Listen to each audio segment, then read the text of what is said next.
আমাদের স্বাধীনতা 54 বছর আমরা কিন্তু একটা ঐক্যবদ্ধ হতে পারিনি।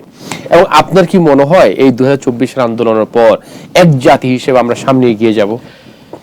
This is the change.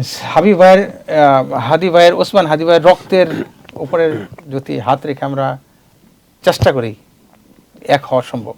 কিন্তু এখানে কি আপনার তৃতীয় কোনো পক্ষ কিছু, আপনি যে এর আগে একটু আগে বলছিলেন, তৃতীয় কোনো পক্ষ ফায়দা নেওয়ার চেষ্টা করবে কিনা?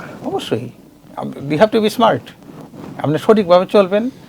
আসলে কি আমাদের, আমি প্রথমে একবার বলতেছিলাম আপনাকে যে আমাদের দেশ গরিব দেশ, উন্নয়নশীল দেশ, উন্নত দেশ না, একদম ডেভেলপিং কান্ট্রি। সো সেই ক্ষেত্রে আমাদের মানুষগুলি যারা সংসদে যায়, যারা কোনো পদে যায়, তারা প্রথম চিন্তা করে যে তারা at least 2 to 3 generation how they can survive.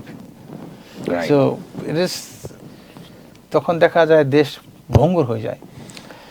দেশের যাতে আপনার যত রকমের কাজকর্ম করেন, কাজকর্মের মধ্যে আপনার সঠিক কাজ হয় না, 2 নম্বর কাজ হয়।